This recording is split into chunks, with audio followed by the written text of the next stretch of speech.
Welcome back, everyone. Let's take a live look outside. We're down along the Summerfest grounds this morning as Milwaukee World Festival was forced to cancel the 2020 Summerfest. The nonprofit organization reported a loss of about $17.2 million in fiscal year 2020.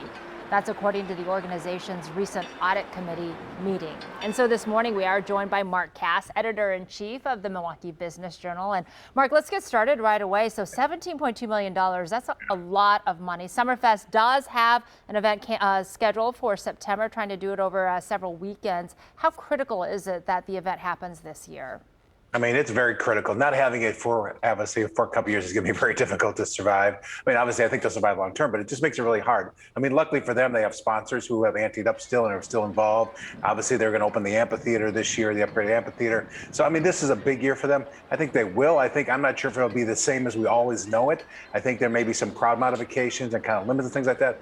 But it's really important to have it because you want to continue that habit of having that every summer. Talking with Mark Kass of the Milwaukee Business Journal. Mark, in the $1.9 trillion stimulus package that was passed, a lot of us have focused on the individual payments, but the city of Milwaukee is qualifying for, like $400 million. It's about a quarter of an annual budget for the city. What are you hearing in terms of how city leaders want to spend that money? I mean, this is important for the city because, obviously because of things that happened over the past year, the city lost money. So this is important for infrastructure, for roads, for, things like that really need to be done. It also helps offset any increase you'd have to see in terms of individual homeowners. So this is a big deal. It's a lot of money. Right now they're really kind of looking at how to spend it. The aldermen want to talk about some race issues too in terms of neighborhood improvement. So I think you're going to see it spread throughout the city. Milwaukee Kass with the Milwaukee Business Journal. Mark, what did I say, Milwaukee Kass? I'm looking at this video. Well, Susan, you can call me anything you want. You are Milwaukee Kass. Mark Milwaukee Kass. He's with us again. There he is.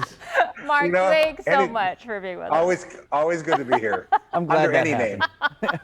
Old Milwaukee Kass. For more on today's business news, you know Milwaukee Kass, don't you over there, Niz? I take a Kass Light every now and then. Milwaukee. No, we could call it Milwaukee Mark. See? That's so fitting. You can head to bizjournals.com/Milwaukee for all the Milwaukee Kass you can afford. What you got in the weather today there? I'll try to get it together. That's what happens when you look at a picture of Milwaukee and you're talking to Mark Kass, right? It happens. All right, rain totals. He's proud of it. He's proud of his new nickname. Loves it.